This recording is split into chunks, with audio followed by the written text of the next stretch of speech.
Muchas bendiciones a todos ustedes, amigos y hermanos que nos acompañan en esta enseñanza en nuestro ministerio Monte Olivar.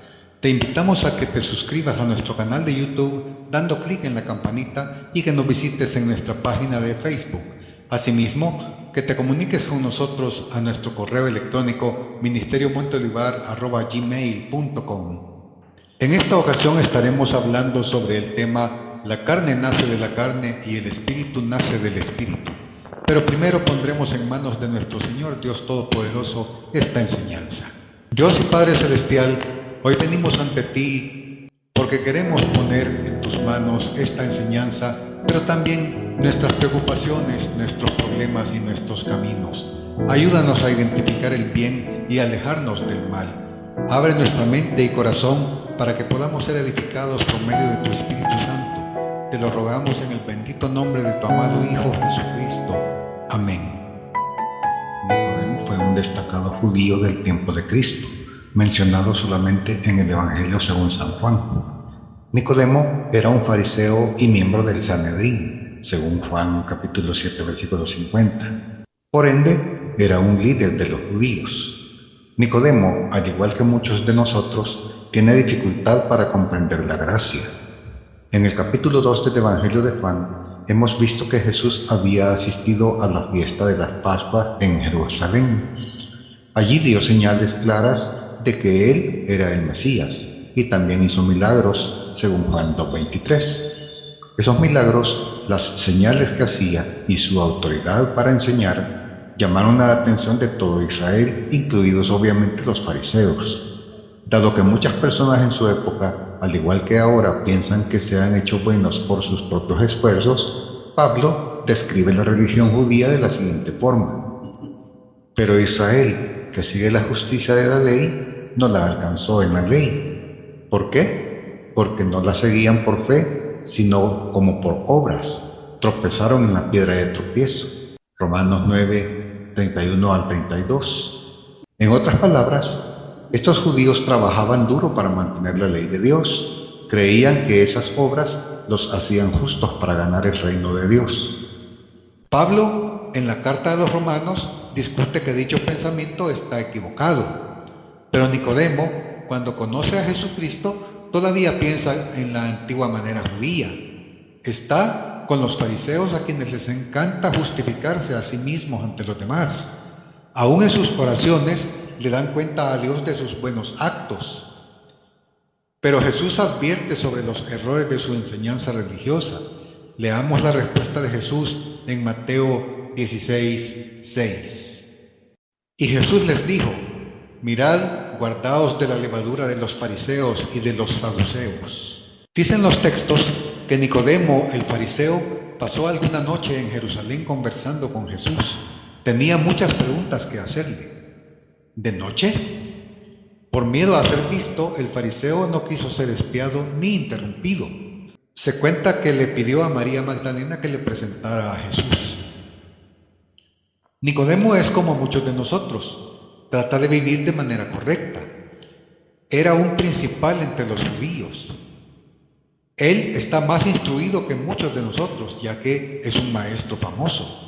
Goza de una posición superior a la de otras personas. Sirve en el Consejo de Gobierno judío, el Sanedrín. Trabaja junto a los ancianos e incluso junto al sumo sacerdote. No todos sus compañeros gobernantes son buenos. Los saduceos, por ejemplo, debilitan la fe judía. Van demasiado lejos al complacer a los extranjeros, quienes imponen su voluntad sobre Israel. Nicodemo no es saduceo, es líder del partido fariseo. Los fariseos mantienen su cabeza en alto debido a que, según ellos, fielmente guardan las sagradas escrituras, guardan las leyes y las tradiciones en forma muy estricta. Pero en este contexto aparece Juan el Bautista. Viene a anunciar que el reino de Dios está cerca. Juan les advierte a los líderes judíos que no pueden escapar de la ira de Dios, alegando que son de la familia de Abraham. Jesús llega con un mensaje similar sobre el reino. Visita a Jerusalén y expulsa a los mercaderes del templo. Saca de allí a todos ellos. Estas acciones lo llevarán a un enfrentamiento con el Sanedrín. Nicodemo quiere ser justo. Él evalúa la evidencia y se da cuenta de que los milagros de Jesús son reales. Este es el tipo de señales poderosas que se describen en las Sagradas Escrituras y que prueban la verdad de los mensajeros de Dios. Ahora Nicodemo debe examinar al mismo Jesús. Nicodemo viene de noche cuando las multitudes y las celosas autoridades pudieran ser menos problema. Comienza con palabras que son tan ciertas como agradables. Leamos en el Evangelio según San Juan, capítulo 3, versículos 1 y 2. Y dice la palabra: había un hombre de los fariseos que se llamaba Nicodemo, un principal entre los judíos. Este vino a Jesús de noche y le dijo: Rabí, sabemos que has venido de Dios como maestro, porque nadie puede hacer estas señales que tú haces si no está Dios con él. Rabí, que significa maestro honrado, es un título generalmente otorgado únicamente por las grandes escuelas. Jesús no cuenta con dicha escuela. Sin embargo, Jesús le pone poca atención al título, ya que Él es mucho más que un rabino. Él es el Mesías. Los profetas describen las glorias de su reino. Sus señales van más allá del título de maestro. Aún así, la mayoría de los judíos no pueden ver a Jesús de Nazaret como su rey. Esperaban un rey que se igualara al César, un líder con un ejército que pudiera derrotar a los romanos. Pero Jesús va directo al punto, la naturaleza del reino de Dios. Si Nicodemo espera entrar en el reino, tiene mucho que aprender. Jesús empieza con un hecho de suma importancia. Leamos en Juan capítulo 3, versículo 3. Respondió Jesús y le dijo: de cierto te digo, que el que no naciere de nuevo no puede ver el reino de Dios. La nacionalidad judía es la mejor sobre la tierra. Nicodemo no comprende la necesidad ni la posibilidad de otro nacimiento y le cuestiona: ¿cómo puede un hombre nacer siendo viejo? ¿Puede acaso entrar por segunda vez en el vientre de su madre y nacer? Pero a lo que Jesús se refiere es al segundo nacimiento. Nicodemo se quedó confundido, pero Jesús pronto lo exhortó. ¿Eres tú maestro de Israel y no sabes esto? Juan 3, 10. Con frecuencia dejamos de ver la realidad espiritual. Tendemos a dejar de ver las verdades más cercanas a nuestra propia debilidad y necesidad. Luchamos contra las respuestas de Dios toda la vida. Mucho tiempo después, Nicodemo ve a Jesús juzgado y muerto, y corre el gran riesgo de enterrar a Jesús con sus propias manos, según Juan capítulo 19, versículos del 38 al 42.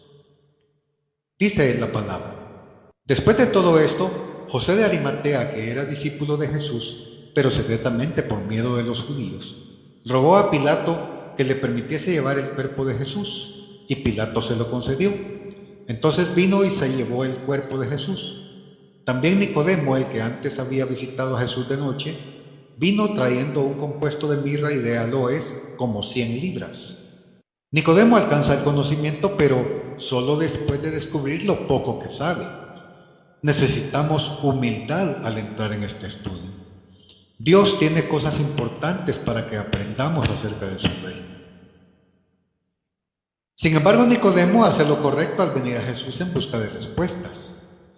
Tú, mi amigo y hermano, debes utilizar este estudio de la Biblia para conocer mejor a Jesús y seguir su voluntad. Abre tu corazón para aceptar y seguir su palabra, ya que al someternos encontramos la libertad. Al morir en Jesús, nacemos a la vida nueva en Dios. Nicodemo es como muchos de nosotros. Le gusta su nación y su raza. Se siente muy especial por sus padres y sus famosos ancestros. Aún Nicodemo podría sentirse mejor que la mayoría de nosotros. Nació de la noble cuna de Abraham, Isaac y Jacob. Como la mayoría de los judíos de su época, Nicodemo piensa que el Mesías reinará sobre Israel como nación. Su nacimiento lo ha colocado en esa nación. Por lo tanto, estima que por derecho de nacimiento, él tiene que ser ciudadano del reino del Mesías. Qué duro impacto entonces escuchar a Juan el Bautista, quien en lugar de alabar a los líderes de la familia de Abraham, los llama generación de víboras. Les advierte que su nacimiento como judíos no los salvará del castigo. Dice Mateo capítulo 3 versículos del 7 al 9. Al ver él que muchos de los fariseos y de los saduceos venían a su bautismo, les decía: generación de víboras, ¿quién os enseñó a huir de la ira venidera? Haced pues frutos dignos de arrepentimiento, y no penséis decir dentro de vosotros mismos: a Abraham tenemos por padre, porque yo os digo que Dios puede levantar hijos a Abraham aún de estas piedras. Y ya también el hacha está puesta a la raíz de los árboles. Por tanto, todo árbol que no da buen fruto es cortado y echado en el fuego. Jesús sorprende nuevamente. Cualquiera que anhele entrar en el reino de Dios debe nacer nuevamente. Nicodemo piensa solo en otro nacimiento de la carne. Él dice: ¿puedo acaso entrar por segunda vez en el vientre de mi madre y nacer? Según Juan 3:4. Pues no. Jesús se refiere a un nacimiento espiritual. Así lo explica Juan capítulo 3 versículo 6, donde dice: lo que es nacido de la carne, carne es; lo que es nacido del espíritu, espíritu es. Nicodemo desciende de la mejor línea étnica del mundo. Pertenece a la raza escogida. Pareciera ser un heredero natural del reino prometido a Israel, pero se requiere de otro nacimiento. ¿Qué dice eso de su nacimiento carnal? ¿Por qué el nacimiento carnal no es suficiente? ¿Qué es lo más importante? Querido amigo, es hora de tomar una decisión acerca de la verdadera naturaleza de la vida. Jesús quiere que elijamos la vida espiritual. Él nos asegura que el espíritu es el que da vida, la carne para nada aprovecha. Juan capítulo 6 versículo 63. ¿Qué es lo más importante en tu vida? ¿Qué es más importante que el alimento, las bebidas, la ropa y un lugar donde vivir? ¿Qué es más importante que la educación y el trabajo? La mayoría de nosotros valoramos mucho esto. Sin embargo, esto nos ayuda en la vida únicamente durante nuestra estadía en este cuerpo carnal, la cual es demasiado corta. Leamos lo que nos dice la palabra en el Salmo 39, versículos 4 y 5. Dice la palabra: hazme saber, Jehová, mi fin, y cuánta sea la medida de mis días. Sepa yo cuán frágil soy. He aquí, diste a mis días término corto, y mi edad es como nada delante de ti. Ciertamente es completa vanidad todo hombre que vive. Y en Santiago capítulo 4 versículos 13 y 14 nos dice: vamos ahora, los que decís: hoy y mañana iremos a tal ciudad y estaremos allá un año y traficaremos y ganaremos, cuando no sabéis lo que será mañana.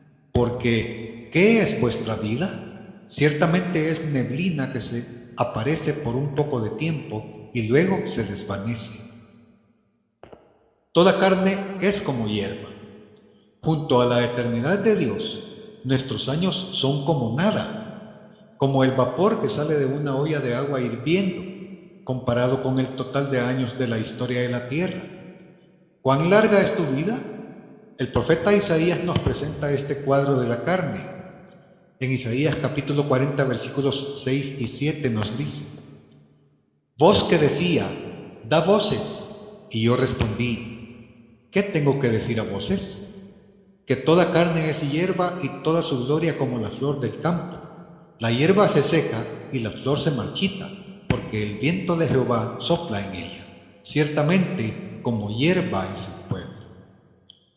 Ninguna carne, no importa cuán joven o saludable, es suficientemente fuerte para escapar del ciclo del envejecimiento y la muerte. Por mucho que amemos y respetemos a nuestros padres, tenemos que darnos cuenta que la carne solo engendra carne. De nuestros padres carnales recibimos la vida carnal, que dura solo unos pocos años y luego se pierde. Muchos están tan ocupados que olvidan una cita que todos tenemos y nadie puede obviar: la cita con la muerte. Nunca ven que la vida puede terminar en cualquier momento. Otros están conscientes de esto, pero la muerte les parece demasiado horrible. Entonces se esconden en muchos sitios, fiestas y películas que les ayudan a fingir, trabajos que parecen importantes, amigos que evitan pensamientos serios, incluso beben y usan drogas que tergiversan la realidad. Pero esconderse no cambia nada. Eres carne, al igual que tu amigo. Uno de ustedes irá a un funeral y el otro estará en el féretro. Si ambos fingen, ninguno de los dos estará preparado para esta realidad. El que quede vivo tendrá el corazón adolorido por la pérdida. El que esté muerto se habrá ido para siempre.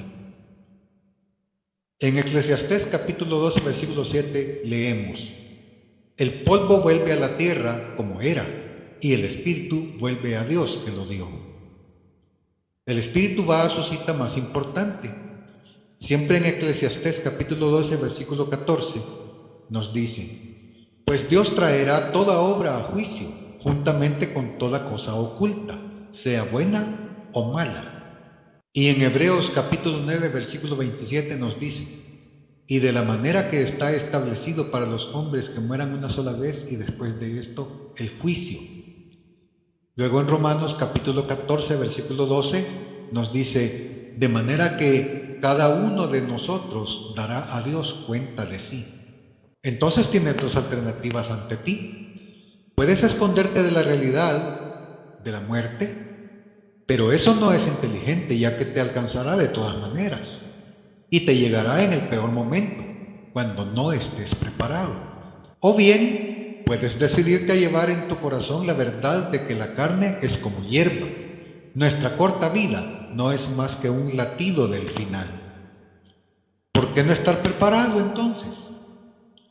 Nos preparamos para muchas cosas en la vida: educación y exámenes, negocios e impuestos, bodas y carreras, la vejez y el retiro. Pero es muy importante prepararse para el evento seguro de nuestra vida, la muerte. Así que preguntémonos: ¿qué es lo más importante de la vida? Cualquier respuesta que se base en este mundo transitorio queda corta. La carne nace de la carne. Toda carne es como hierba, la carne te dejará. Pero hay una respuesta mejor, hay una mayor esperanza. En Primera de Juan capítulo 2, versículo 17 leemos: y el mundo pasa y sus deseos, pero el que hace la voluntad de Dios permanece para siempre. La vida de la carne es corta y se marchita. La vida de Dios es lo opuesto: siempre brillante, siempre íntegra, siempre fresca, nunca perecerá. El nacimiento de la carne por su propia naturaleza nunca puede ser suficientemente bueno para el reino de Dios. En 1 Corintios capítulo 15, versículo 50 encontramos lo siguiente: pero esto digo, hermanos, que la carne y la sangre no pueden heredar el reino de Dios, ni la corrupción hereda la incorrupción. En Juan capítulo 3, Jesús anuncia su preciado regalo, la vida eterna. Dicho premio, sin embargo, no puede llegarnos a través del nacimiento carnal, no importa cuán noble sea. Únicamente viene del Espíritu de Dios y únicamente a través del nuevo nacimiento. Este es el tipo de vida más importante, la vida en Dios, la cual es más rica, plena y segura. Nacer una vez es morir, nacer dos veces es vivir para siempre, aun cuando la carne no perdure. Según la palabra, en Juan capítulo 11, versículos 25 y 26 dice: el que cree en mí, aunque esté muerto, vivirá, y todo aquel que vive y cree en mí no morirá eternamente. Lo que otros llaman desesperadamente muerte se convierte en nuestra puerta de entrada a la felicidad eterna. El que nos da la bienvenida en su casa es nuestro Creador y mucho más. Él es nuestro Padre, porque Él nos invita a ti y a mí a convertirnos en hijos de Dios, los cuales no son engendrados de sangre, ni de voluntad de carne, ni de voluntad de varón, sino de Dios. Juan capítulo 1, versículos 12 y 13. Nicodemo es como muchos de nosotros. Se considera a sí mismo persona que no es muy mala. Es un hombre de familia, buen ciudadano de su nación, guarda la ley de Dios. Puede ser que a él le vaya mejor que a muchas personas porque es fariseo. Las raíces de su partido se remontan a casi 200 años, a los asideos, que significa los sagrados. Nicodemo, tal y como es, no está suficientemente preparado, aunque sea el mejor de Israel. Pero, ¿por qué insiste Jesús en el segundo nacimiento? ¿Cómo convertirse en una nueva persona? El versículo antes de la historia de Nicodemo dice que Jesús sabía lo que había en el hombre, Juan capítulo 2, versículo 25. Querido amigo, debemos aprender de Jesús sobre la bondad humana. Escuchamos a mucha gente decir, Dios me acepta porque obedezco las leyes, ayudo a los demás, no soy perfecto, pero tampoco soy tan malo. Pero Jesús presenta una imagen distinta a Nicodemo. La luz vino al mundo y los hombres amaron más las tinieblas que la luz porque sus obras eran malas. Juan capítulo 3, versículo 19.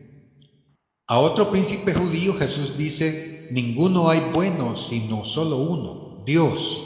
Marcos capítulo 10, versículo 18. Este príncipe cree que guarda todos los mandamientos. Jesús le demuestra que incumple el primer mandamiento, ya que tiene un ídolo, adora el dinero más que a Dios y a los pobres. Pero al escuchar esto, afligido por esta palabra, se fue triste porque tenía muchas posesiones. Marcos 10:22. Querido amigo, ¿tienes ídolos que te apartan de Dios? Algunos ídolos son de madera, otros de piedra, otros son la fornicación, las pasiones desordenadas, los malos deseos y la avaricia, según Colosenses capítulo 3, versículo 5. ¿Alguna vez te apartas de Dios? ¿Alguna vez sientes la tristeza del pecado? Ninguno de nosotros puede decir, no tengo culpa. Jesús describe la obra del Espíritu. Él convencerá al mundo de pecado, de justicia y de juicio. Juan 16:8. El Espíritu nos acusa a todos. Judíos y gentiles, todos están bajo pecado. Como está escrito, no hay justo ni aún uno. No hay quien entienda, no hay quien busque a Dios. Todos se desviaron, a una se hicieron inútiles. No hay quien haga lo bueno, no hay ni siquiera uno. Romanos 3, del 9 al 12. Así como un padre ama a sus hijos y los guía, así nos ama Dios. Él sabe lo que es mejor para nosotros y nos da sus sabios consejos. Tanto al espíritu como a la carne les va bien cuando siguen la voluntad de Dios. Sin embargo, el espíritu humano sufre. El cuerpo humano sufre.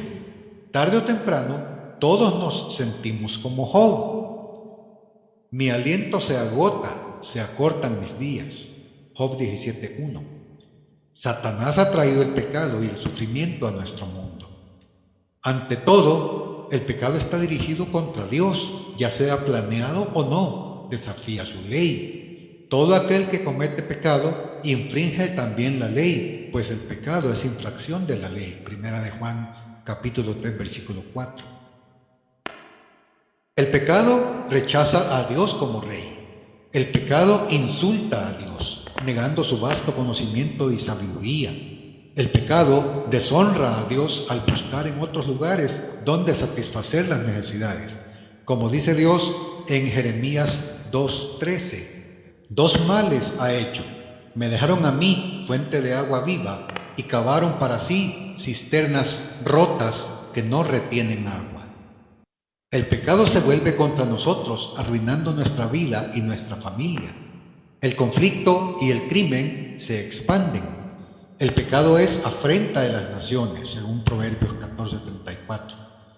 Los periódicos están llenos de historias acerca del daño del pecado, pero las noticias solo nos dicen parte de la historia. Los reporteros no pueden ver dentro del espíritu humano. Allí, el mal carcome secretamente nuestras mentes, trayendo oscuridad a nuestros corazones con culpa y vergüenza. Jesús es la luz. Él enseña a quienes afirman ser los buenos hijos de Abraham y de Dios. Él les dice, Vosotros sois de vuestro padre el diablo, y los deseos de vuestro padre queréis hacer. Juan capítulo 8, versículo 44. El que practica el pecado es del diablo, porque el diablo peca desde el principio. Primera de Juan capítulo 3, versículo 8. Del diablo aprendemos el pecado. Al unirnos a su rebelión, nos convertimos en hijos del diablo, según Primera de Juan capítulo 3, versículo 10. Todos los que pecan están en la familia errada que pertenece a la serpiente antigua. Apocalipsis 22. Jesús tiene razón. Necesitamos nacer en una familia mejor. Efesios capítulo 2, versículos del 1 al 2. Describe a los que siguen sus propios pensamientos y deseos. Realmente, ellos siguen a gobernantes del reino del aire, el espíritu que ahora trabaja en los que desobedecen. Desobedecer a Dios es entrar en el reino de Satanás. Allí estabais muertos en vuestros delitos y pecados, dice Efesios 2:1. Eres uno de los objetos de ira, literalmente hijos de ira, Efesios 2:3. Tú estás sin Cristo, sin esperanza y sin Dios en el mundo, Efesios 2:12. Como pecadores, todos estamos en el reino que agita la ira de Dios. No podemos movernos hacia un reino mejor por nosotros mismos, porque nuestros espíritus están muertos en el pecado y separados de la ayuda divina. Necesitamos urgentemente que el Espíritu de Dios dé vida a nuestros espíritus muertos. Necesitamos nacer de nuevo. Debemos agradecerle a Dios por asegurarnos que el Espíritu nace del Espíritu, según Juan capítulo 3, versículo 6. Muchos de nosotros no nos damos cuenta de los pecadores y muertos que somos, y Satanás nos ayuda a cubrirnos de mentira. Cuando habla de mentira, de suyo habla porque es mentiroso y padre de mentira. Juan capítulo 8, versículo 44. Nicodemo primero no ve la necesidad de volver a nacer. Muchos fariseos no ven que son unos hipócritas, según Mateo 23. Los fariseos corrieron a matar al Hijo de Dios. ¿Acaso somos como ellos? ¿No es cierto que creemos ser piadosos, pero peleamos contra Dios cuando sus designios no nos complacen? ¿Estamos nosotros también atrapados en la mentira? Nosotros no somos tan malos, pero con frecuencia fallamos en nuestros deberes y escogencias. Según Santiago 4:17, dice: al que sabe hacer lo bueno y no lo hace, le es pecado. Somos mejores que los demás, pero ¿qué pasa cuando estamos solos, donde los demás no nos ven? En Jeremías 23:24 dice: ¿se ocultará alguno, dice Jehová, en escondrijos que yo no vea? Solamente cometemos pecados pequeños, entre comillas, pero ¿cómo reaccionamos cuando nos exponemos o se nos pide cambiar? La cuestión no es el tamaño del pecado, sino su dominio sobre nosotros. Jesús nos muestra la realidad. En Juan capítulo 8, versículo 34 nos dice: de hecho, de cierto os digo, que todo aquel que hace pecado, esclavo es del pecado. Cualquier pecado le da a Satanás todo lo que él desea. Satanás puede hacer parecer cualquier cosa pequeña y justificada. ¿Odiamos la luz que muestra nuestras faltas y errores? Nos gusta mantener nuestro orgullo, le tememos a la pérdida del respeto, la posición o el control. ¿Qué dirán o pensarán los demás? El ser honesto puede ser doloroso, pero Dios nos pide que pasemos por el dolor de ser honestos. Primero, la propia verdad de Dios rechaza toda mentira. Segundo, Dios nos ama profundamente. Él sabe que la oscuridad nos trae un dolor aún mucho peor, porque todos los que se unan a los rebeldes deben recibir su sentencia por traición. Mira el final de Satanás, Apocalipsis 20:10. Y el diablo que los engañaba fue lanzado en el lago de fuego y azufre, donde estaban la bestia y el falso profeta. y serán atormentados día y noche por los siglos de los siglos. Ahora mira el fin del pecador. Él también beberá del vino de la ira de Dios, que ha sido vaciado puro en el cáliz de su ira. Será atormentado con fuego y azufre delante de los santos ángeles y del Cordero, y el humo de su tormento sube por los siglos de los siglos. Y no tienen reposo de día ni de noche los que adoran a la bestia. Apocalipsis 14, 10 y 11. Pero los cobardes, los incrédulos, los abominables, los asesinos, los que cometen inmoralidades sexuales, los que practican artes mágicas, los idólatras y todos los mentirosos recibirán como herencia el lago de fuego y azufre. Esta es la segunda muerte. Apocalipsis 21:8. Tú no querrás escuchar de Jesús la siguiente sentencia. Entonces dirá también a los de la izquierda: apartaos de mí, malditos, al fuego eterno preparado para el diablo y sus ángeles. Mateo 25:41. Pero hay esperanza. Jesús nunca suaviza la verdad, ni tampoco debemos hacerlo nosotros. Pero Él, que nos advierte mucho sobre el infierno, también nos ofrece esperanza. Debes saber que el fuego eterno es para los ángeles rebeldes, no para los humanos. Jesús nos dice en Juan capítulo 3 versículos 16 y 17: porque de tal manera amó Dios al mundo que ha dado a su Hijo unigénito, para que todo aquel que en Él cree no se pierda, mas tenga vida eterna. Porque no envió Dios a su Hijo al mundo para condenar al mundo, sino para que el mundo sea salvo por Él. El juicio final se acerca, pero por ahora la puerta de la salvación está abierta para los pecadores. He aquí ahora el tiempo aceptable, he aquí ahora el día de salvación. 2 Corintios 6:2. El que guarda la palabra de Dios nunca verá la muerte eterna. Juan capítulo 8 versículo 51. Cuando veas todo esto, te darás cuenta de lo mucho que necesita el Espíritu nacer nuevamente. Pero podrías decir: nunca he visto estas cosas espirituales. Querido amigo, puedes verlas por la fe, porque Jesús comparte contigo su propio conocimiento. Él le asegura a Nicodemo y a nosotros: de cierto te digo, que lo que sabemos hablamos y lo que hemos visto testificamos. Juan capítulo 3 versículo 11. Él conoce la felicidad del cielo. Él ve todos los horrores del infierno. Él sabe lo que hay en tu espíritu. Por eso, Él es tan enérgico en su exigencia. Debes nacer nuevamente. Ahora, mi amigo, si aún no has nacido del Espíritu, yo te invito a que inclines tu rostro ante nuestro Señor Jesucristo y con corazón humilde le digas esta oración.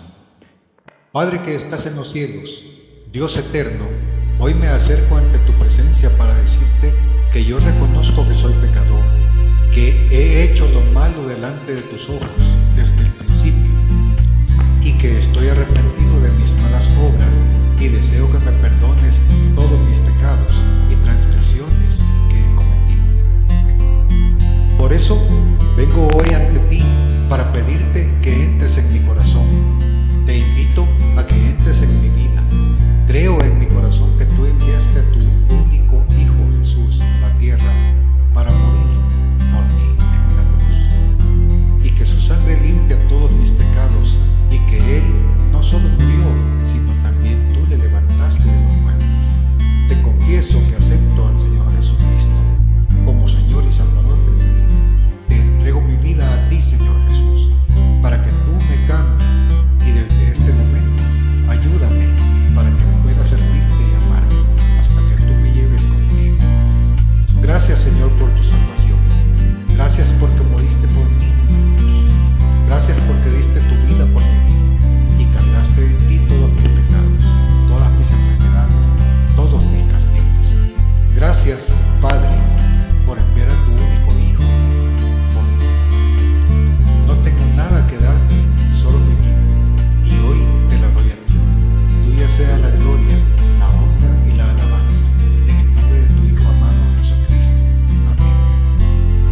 tú has aceptado a Jesús y hecho la oración,